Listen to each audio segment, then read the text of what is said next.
Can you get herpes from kissing? Yes. You can contract oral herpes, aka cold sores, from kissing, but developing genital herpes this way is less likely. Oral herpes, HSV1, is usually transmitted by kissing, and genital herpes, HSV2, is most often spread through vaginal, anal, or oral sex.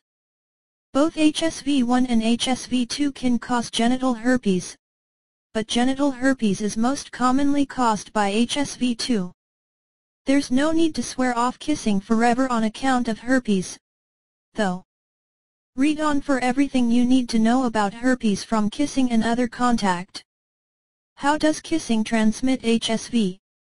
Oral herpes is mainly transmitted by skin-to-skin contact with someone who carries the virus. You can get it from contact with cold sores, saliva, or the surfaces in and around the mouth. Fun fact, around 90% of American adults are exposed to HSV1 by the age of 50. Most contract it during childhood, usually from a kiss from a relative or friend. Does the type of kiss matter? Nope. Full-on tongue action, a peck on the cheek, and every other kind of kiss in between can spread herpes. There isn't any research showing that one type of kiss is riskier than another when it comes to oral herpes risk. That said, there's evidence that the risk of some sexually transmitted infections, STIs, goes up with open-mouthed kissing. Remember that kissing isn't restricted to the face either. Making oral to genital contact can transmit HSV. 2. Does it matter if you or your partner have an active outbreak? The risk of transmission is higher when there are visible sores or blisters, but you or your partner can still contract herpes oral or genital if symptoms aren't present. Once you contract herpes simplex, it's in the body for life. Not everyone experiences an outbreak, but everyone with the virus experiences periods of asymptomatic shedding. This is why herpes can be spread even when there are no visible symptoms. It's impossible to predict when shedding will occur or how contagious you or your partner's condition will be. Everyone is different. What about sharing drinks, eating utensils, and other items? You shouldn't, especially during an outbreak. You can contract herpes from sharing any objects that have made contact with the saliva of a person who carries the virus.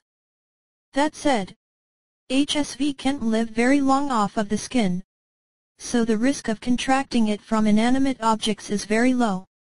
Still, the best way to minimize your risk is to use your own lipstick, fork, or whatever else.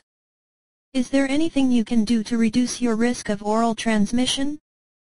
For starters, avoid direct skin-to-skin contact during an outbreak. This includes kissing and oral sex, since herpes can be spread through oral action, including rimming.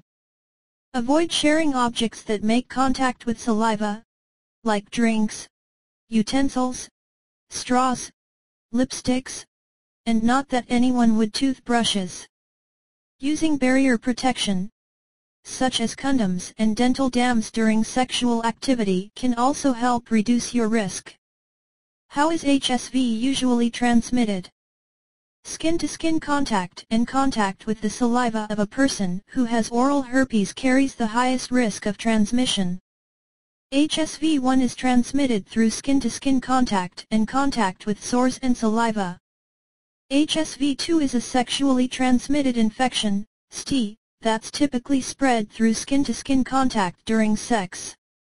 We can't stress it enough that by sex we mean any kind of sexual contact, such as kissing, touching, oral, and vaginal and anal penetration. Are you more likely to contract HSV through oral or penetrative sex? It depends. You're more likely to contact HSV1 through oral sex and HSV2 through penetrative vaginal or anal sex. Penetration using a sex toy can also cause genital herpes, which is why experts usually advise against sharing toys. Does HSV increase your risk for other conditions? Actually, yes. According to the World Health Organization, WHO, contracting HSV-2 triples your risk of contracting HIV.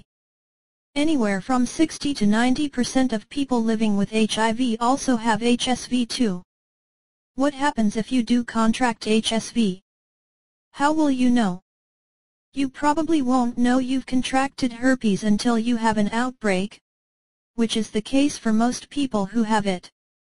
HSV-1 can be asymptomatic or cause very mild symptoms that can be easy to miss.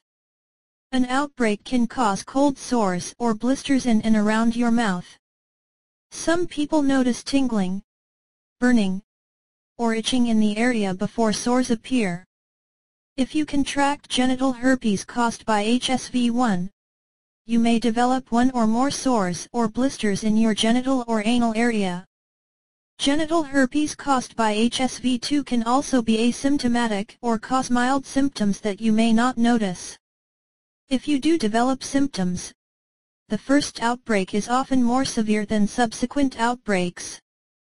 You may experience one or more genital or anal sores or blisters, fever, headache, body aches, pain when peeing, swollen lymph nodes, mild tingling or shooting pain in the hips, buttocks, and legs before sores appear. Can you get herpes from kissing? Thank you for watching, and please subscribe to my channel for my upcoming herpes treatment videos.